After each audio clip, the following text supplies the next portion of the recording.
Bienvenue dans Sacred Library, le Ground Zero pour les leaders souhaitant bâtir une business alignée avec un rythme qui est enfin délicieux sans laisser les distorsions émotionnelles détourner leur momentum et leur direction.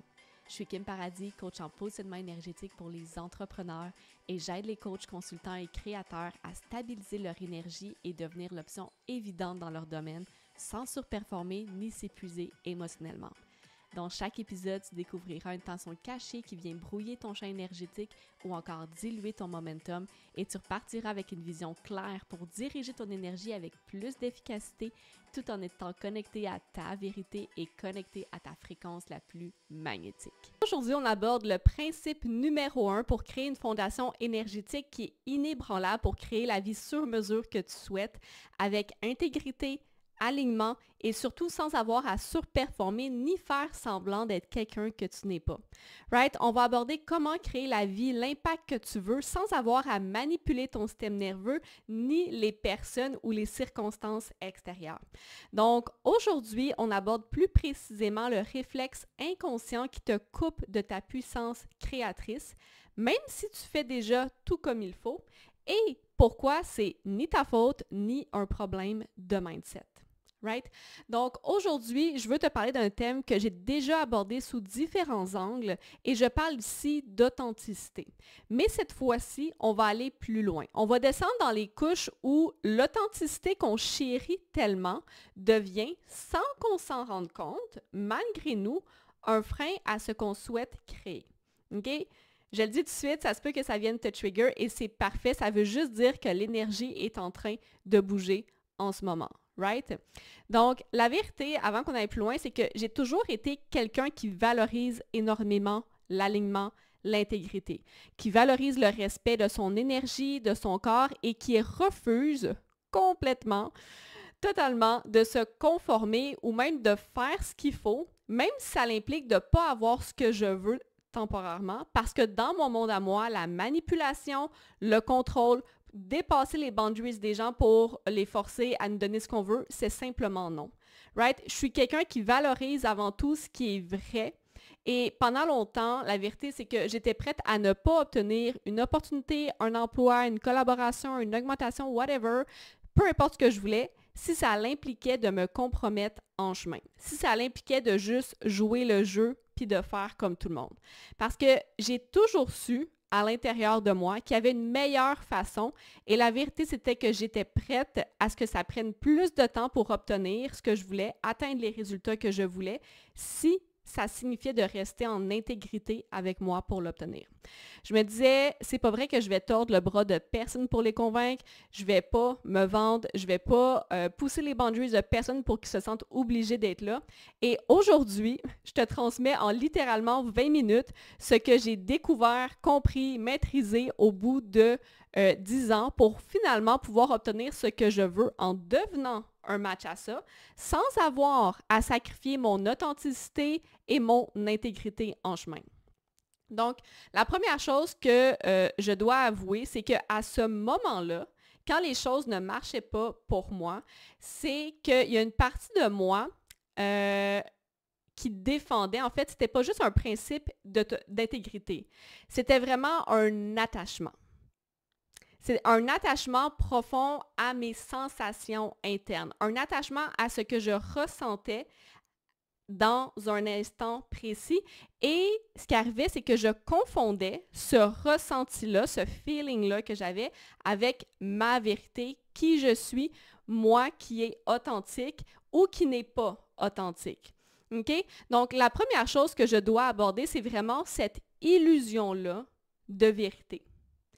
Parce que dans le monde du développement personnel, il y a deux chemins opposés qui reviennent souvent. D'un côté, il y a l'intuition, l'alignement, l'honnêteté de se dire non, c'est pas pour moi. Et bien sûr, of course, c'est important de développer ces habiletés-là. Mais ce qu'on oublie souvent lorsqu'on est complètement dans ce paradigme-là, c'est que notre système nerveux, lui, a une histoire. Nos émotions ont une mémoire. Et parfois, ce qui doesn't feel right, ce n'est pas parce que ce n'est pas aligné, c'est parce que ça n'a jamais été sécuritaire par le passé. C'est parce que ce n'est pas aligné avec notre expérience et notre vision qu'on a bâtie via notre passé. Donc oui, ça peut sembler inconfortable, oui, ça peut sembler pas aligné, mais c'est peut-être pas une question d'alignement. C'est peut-être juste des résidus expérientiels, émotionnels qui viennent créer cette réponse-là. Et la vérité, c'est que cette mémoire-là, elle parle extrêmement fort. Surtout quand on n'a jamais appris à développer un lien de confiance et de sécurité entre son esprit et son corps physique. Ça devrait être la fondation de tout et on va s'en reparler plus loin au courant de l'épisode. Mais avant ça, je veux vraiment aborder l'autre côté de la médaille où on parle du mindset pur souvent, right? Où on apprend à se reprogrammer, à pousser, dépasser contre nos résistances, l'espèce d'approche où est-ce qu'on se dit toujours, si c'est inconfortable, c'est un signe qu'il faut y aller si on veut grandir. Right? Parce que si c'est inconfortable, ça veut dire que je ne le connais pas, ça veut dire que si je veux grandir, je dois passer par là automatiquement. La vérité, c'est que moi aussi, je suis passée par là, right? Et la vérité, c'est que oui, ça m'a amené loin jusqu'à ce que je frappe un mur. Parce que même si tu répètes les bonnes affirmations, même si tu passes à l'action, même si tu te motives à coups de pensée positive, même si tu te pousses constamment en dehors de ta zone de confort, si ton corps ne suit pas, si ton système nerveux ne se sent pas en sécurité parce qu'il n'est pas régulé, et là, je ne parle pas d'évitement, right? Je parle vraiment d'être profondément calme, en sécurité, ancré, connecté.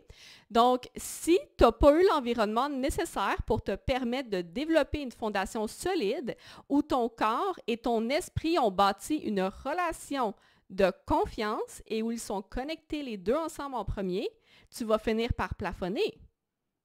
Right? C'est normal qu'on va se brûler, on va peut-être dissocier en chemin et tu vas peut-être croire que c'est toi le problème, mais la vérité, c'est que c'est pas toi le problème. Le problème, c'est que le mindset ne remplacera jamais une vraie sécurité intérieure, même si ça peut te mettre en mouvement temporairement et même si ça peut te donner des résultats temporaires.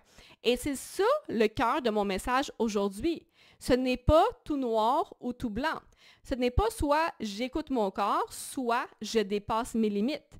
Les deux extrêmes sont incomplets s'ils ne sont pas intégrés ensemble. Et je comprends tout à fait que si on a été d'un côté et qu'on a subi le revers négatif, exemple, si j'ai commencé en tombant du côté du mindset, puis je me suis rendu compte que je me suis perdue en chemin, que finalement j'ai frappé un mur, que finalement je me suis rendu compte que c'était pas ça le chemin et que là je tombe de l'autre côté, ça se peut que ça soit confrontant, ça se peut qu'on ne se sente pas en sécurité de faire « OK, il faut que je vienne jumeler les deux ensemble », mais j'ai une expérience extrêmement négative et lourde liée à un des deux. Donc oui, c'est un travail en profondeur qui doit être fait pour pouvoir intégrer les deux ensemble. Parce que oui, le mindset a sa place, c'est le cherry on top, comme je dis souvent, une fois que la base est stable. Et oui, l'intuition est également précieuse, mais pas si je laisse mes sensations et mes feelings guider le chemin, parce que mes réactions, mes sensations vont s'amplifier avec le temps, jusqu'à ce que j'ai l'impression de ne pas avoir de contrôle sur mon corps parce que mon corps ne se sent pas en sécurité. Mon corps a besoin de se sentir en sécurité et pour ça, il a besoin d'une fondation.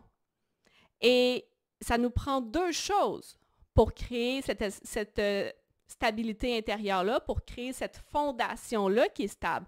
La première chose qu'on a de besoin, c'est la capacité à se sentir en sécurité, de sentir ces émotions parce que je suis capable de les valider par moi-même sans avoir à les éviter ni avoir à les gaslighter.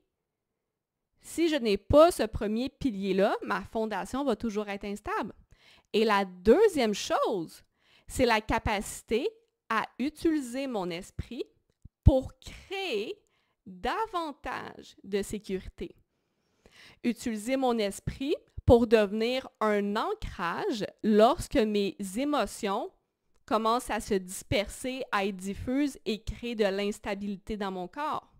Donc, mon esprit ne donne pas les rênes à mon corps et mes émotions parce que j'ai entraîné mon esprit à être un ancrage et ne pas se laisser déstabiliser par les émotions. Ce qui fait en sorte que j'ai la capacité, même si je sens la déception en moi, par exemple, plutôt que de tout abandonner, de tomber dans le garde-manger pour me faire sentir bien parce que peut-être que je me sens pas bien, right? Hein, si je suis déçue de moi-même, ça fait en sorte que je suis capable de choisir d'investir dans d'autres émotions. Par exemple, si je prends moi, je sais que quand que je suis déçue, surtout déçue de moi-même, right, je dois à tout prix investir dans des pensées pour me donner de l'amour et de la reconnaissance. Ça ne veut pas dire que je viens bypasser les émotions de déception. La déception est toujours là. Je n'ai pas besoin de l'enterrer. Mais la réalité, c'est que je sais que ça, c'est une grosse fuite énergétique pour moi, surtout quand je suis déçue de moi-même. Ça, it's a liability. Dans mon champ énergétique, dans mon niveau énergétique, c'est une dette. Ça va me coûter énormément d'énergie. C'est quelque chose où est-ce que je perds de l'énergie si je tombe dedans. Et pour stabiliser mon énergie de manière durable, je dois être capable d'avoir développé cette habileté-là de faire, c'est correct d'avoir des dettes, mais je dois développer mon habileté à investir ailleurs aussi pour que les choses s'équilibrent. Right? Donc, si je laisse les choses aller, que je laisse mes émotions guider le chemin par elles-mêmes, donc je suis déçue de moi-même, si je les laisse guider comme ça, of course que je vais tout vouloir abandonner because I don't feel worthy. Puis à ce moment-là, I don't love myself. If I don't feel worthy, of course que j'ai pas vraiment d'amour propre pour moi si je me laisse submerger par cette émotion-là.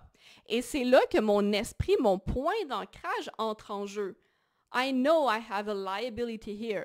Je ne veux pas mettre la tête dans le sable, je ne veux pas invalider mes émotions. Mes émotions ont 100% leur place et c'est correct d'avoir des dettes tant que je suis capable d'aller investir ailleurs. Donc, je ne vais pas l'ignorer.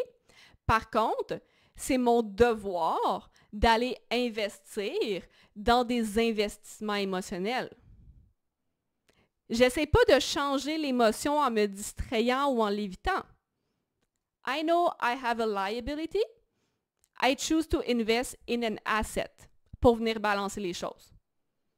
Deux émotions peuvent coexister en même temps. Of course, c'est quelque chose qu'on développe à travers le temps, mais deux émotions peuvent coexister avec le temps. Right? Donc, comme je disais, c'est mon devoir d'aller investir dans un asset émotionnel parce que je sais qu'au fond de moi, je m'aime. Je sais qu'au fond de moi, j'aime mes rêves. Je sais qu'au fond de moi, j'aime les gens autour de moi. Mais si je laissais l'émotion du moment tout remplir qui je suis, je ne pourrais pas honorer la profondeur et la complexité de qui je suis. Et la vérité, c'est que si je ne m'aime pas, j'aime pas les gens non plus. Fait que, of course, que je viens me détacher des gens. Right? Donc, c'est vraiment de développer cette capacité-là à faire mes émotions à leur place, mais mes pensées et mon esprit aussi ont leur place. Et c'est comment est-ce que les deux ont appris à coexister ensemble que je dois venir développer et raffiner constamment. Et tout ça, c'est la différence entre surcompenser pour éviter ces émotions versus les honorer sans les laisser nous submerger. Donc, honorer autant mes expériences passées présentes, right? How I feel, tout en honorant qui je sais que je suis et la version de moi qui bâtit une vie autour d'un sentiment de paix et de calme intérieur plutôt qu'une vie organisée autour du chaos. Parce que je sais, if I want a soft life, je ne peux pas être submergée constamment par mes émotions et le chaos.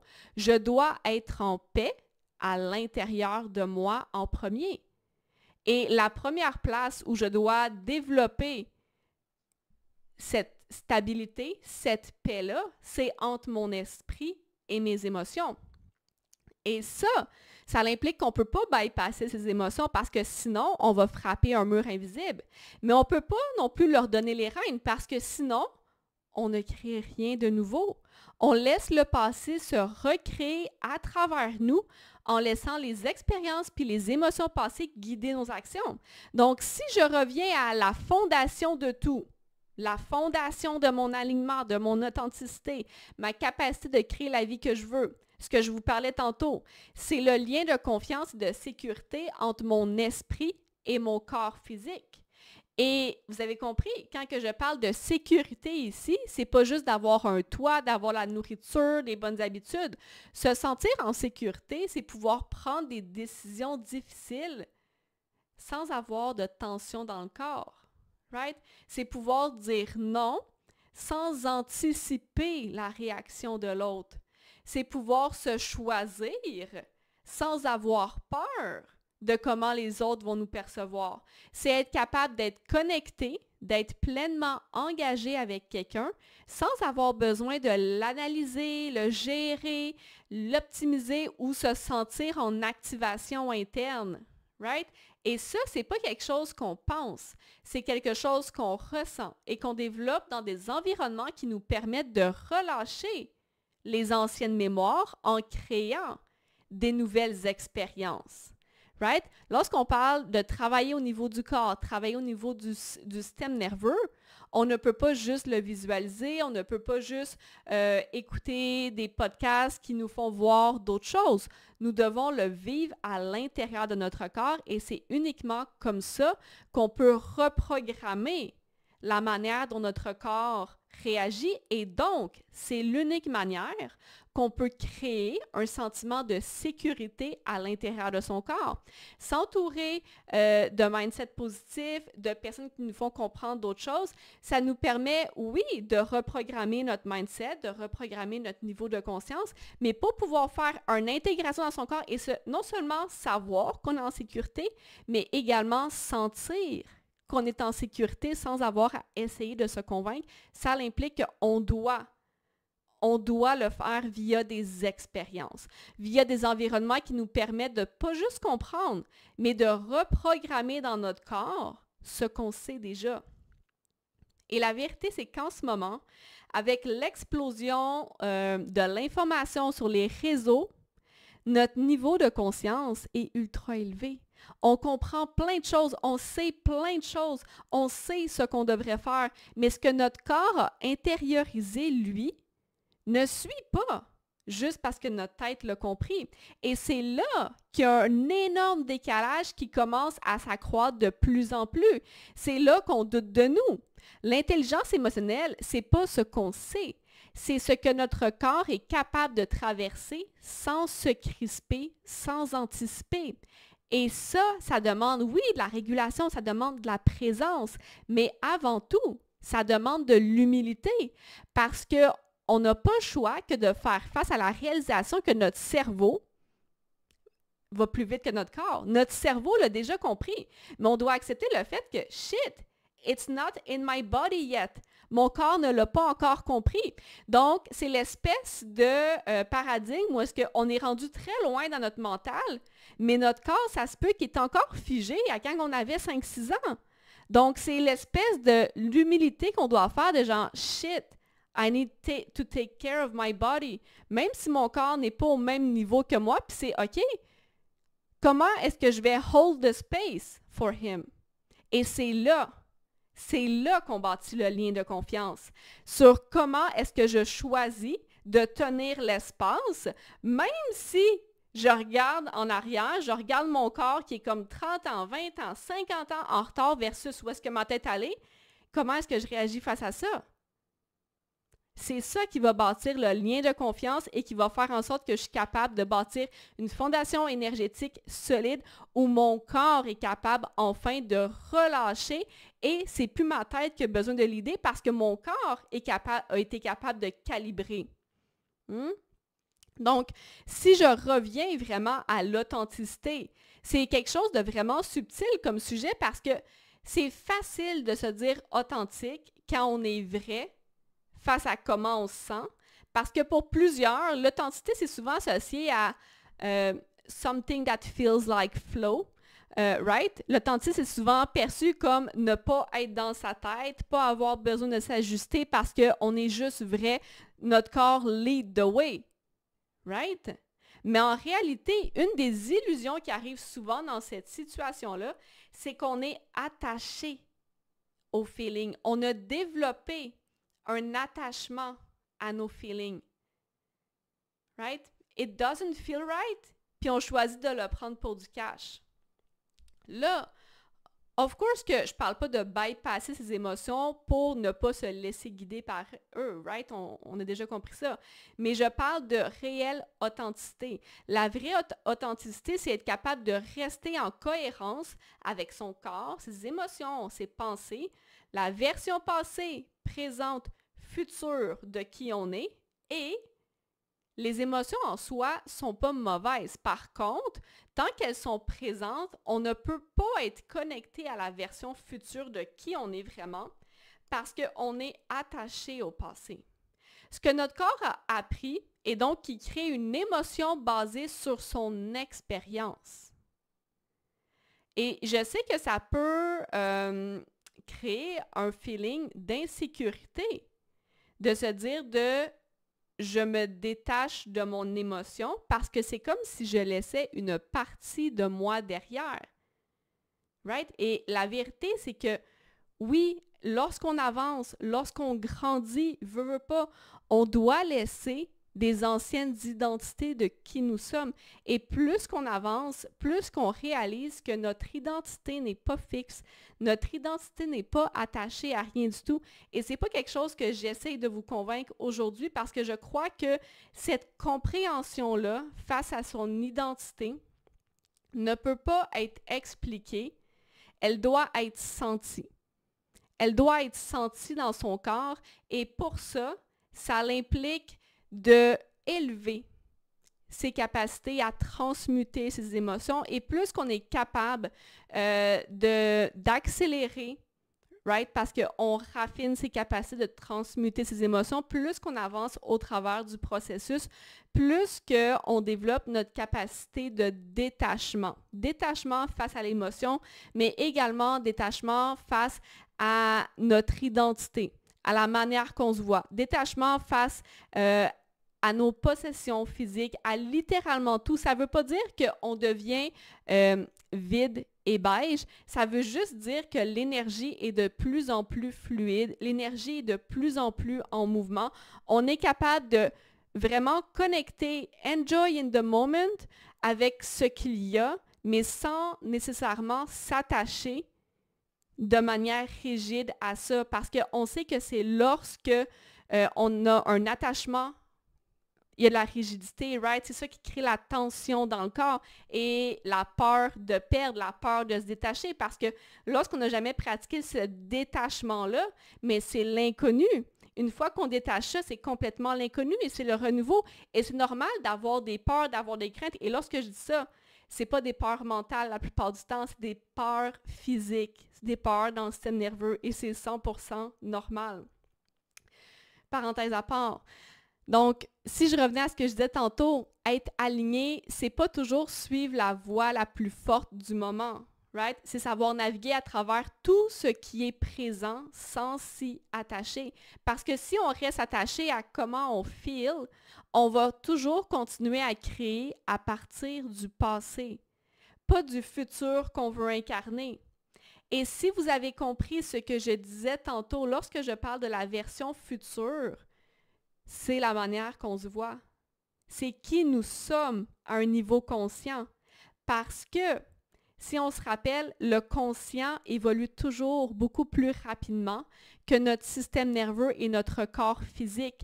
Parce que pour mon conscient, mon rationnel, j'ai juste besoin d'être exposé à des nouvelles prises de conscience. Je peux écouter des vidéos, des podcasts, m'entourer de personnes et mon niveau de conscience va évoluer. Ça, c'est la version future de qui je suis parce que je sais qu'elle existe. Je suis cette personne-là. Par contre, mon corps n'est pas encore à ce niveau-là. Je dois transmuter beaucoup de choses. Je dois laisser partir des identités qui étaient intégrées dans mon corps à travers des émotions, des expériences pour pouvoir venir rejoindre cette version-là future de qui je suis. C'est pour ça qu'on dit souvent, right, passé, présent, futur, it's all the same. Mon esprit est déjà dans le futur. Mais la vraie question pour pouvoir matérialiser le futur que tu veux, c'est comment est-ce que j'arrive à venir faire calibrer mon corps physique, mon système nerveux. How do I put everybody on board with the vision? La vision, c'est ce que j'ai ici.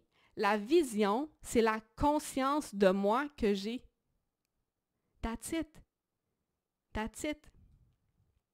Donc, si je reviens à tantôt quand je parlais d'attachement, l'attachement émotionnel, ce que ça fait, ça crée automatiquement une stagnation énergétique.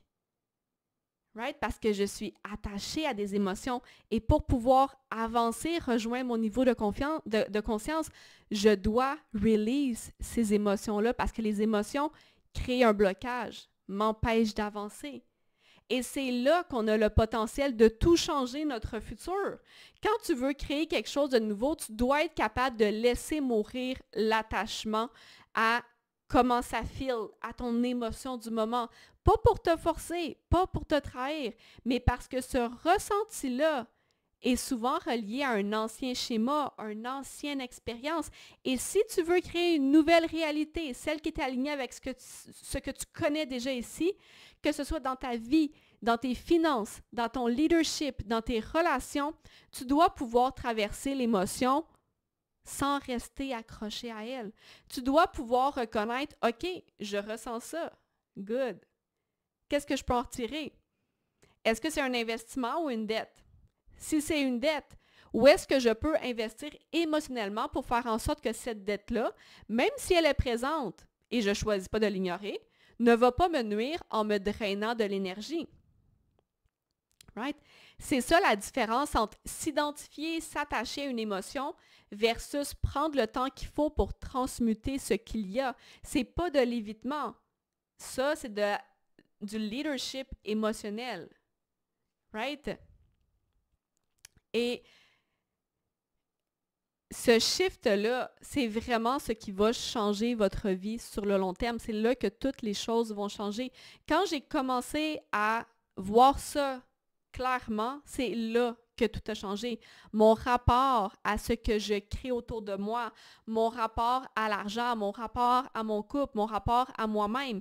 J'ai arrêté d'attendre que it feels right pour pouvoir agir. Ça ne veut pas dire que it didn't feel right and I still acted. Non. Ça ne veut pas dire ça. Parce que ça serait juste d'aller contre moi. Au lieu de juste m'arrêter puis faire, OK, voici ce que je veux, voici qui je suis, voici ce qui se passe en ce moment. OK, j'ai une fuite énergétique ici. Tout ce que je veux, mon seul objectif, c'est de stabiliser mon énergie. Et lorsque mon objectif est de stabiliser mon énergie, je comprends que je ne peux pas avoir de fuite énergétique. Elles existent. Fine. That's fine. On ne peut pas avoir une vie toujours parfaite puis pas avoir de challenge. Il va toujours avoir des challenges. La différence, c'est comment est-ce qu'on va pouvoir traverser à travers eux. Puis ça ne veut pas dire que juste parce que j'investis dans des assets émotionnels que les liabilities ne vont plus rien me faire. Parfois, it's gonna be good enough. Puis les choses vont pouvoir continuer smoothly. Puis parfois, it's not gonna be enough. Puis je vais devoir m'asseoir puis vraiment prendre le temps de process ce qu'il y a à un niveau plus profond. And that's right. Right? Mais là, on parlait vraiment du processus de création. Donc, on est vraiment sur la première couche, right? Le premier blocage qui nous empêchait d'avancer. Donc, c'est vraiment lorsqu'on commence à écouter la version de nous qui sait ce qu'elle veut créer, pas celle qui veut juste être confortable. Et c'est là que notre authenticité peut devenir non pas une limitation, mais vraiment ce point d'ancrage-là puissant pour pouvoir créer et attirer ce qu'on veut. Right? L'authenticité, c'est pas une émotion. L'authenticité n'est pas comment on se sent. C'est une intention. C'est une intention profonde qui est soutenue par la capacité de naviguer à travers toutes nos émotions. Et si tu veux créer ta vie, au lieu de juste la valider ou encore recréer le passé d'une manière qui est différente, tu vas devoir passer par des espaces qui doesn't feel perfect. Right? On va devoir nécessairement lâcher certains attachements émotionnels pour accéder à une liberté plus vaste, pour pouvoir faire en sorte que mon corps physique, ma mémoire émotionnelle, ma mémoire expérientielle soit capable d'avancer, de lâcher prise ce qu'il y a pour pouvoir venir rejoindre mon niveau de conscience. Pas pour forcer, mais pour qu'on soit enfin un match à ce qu'on sait qu'on est déjà. Donc, c'est tout pour aujourd'hui. Merci d'avoir été là pour cet épisode. Si tu as envie d'aller plus loin dans cette réflexion-là, je t'invite à revisiter l'épisode 4 de Sacred Library. J'y parlais vraiment en détail de ce que c'est une énergie qui lead, qui dirige et non une émotion qui freine. Donc, on ne cherche pas à figer qui on est, jamais. On cherche juste à libérer qui on est déjà. Sur ce, on se voit à la prochaine. Maintenant, si ce que je viens de partager fait résonner quelque chose que tu n'arrivais pas à formuler, c'est peut-être un signe que ton champ vibratoire porte encore des traces non digérées qui limitent ta puissance ou encore viennent altérer ton signal énergétique. Si tu souhaites recevoir du support pour raffiner ton énergie et transmuter les résidus émotionnels afin de devenir l'option évidente pour des clients premium tout en respectant ton énergie et ton rythme interne, je t'invite à m'écrire pour recevoir le lien d'application pour travailler ensemble.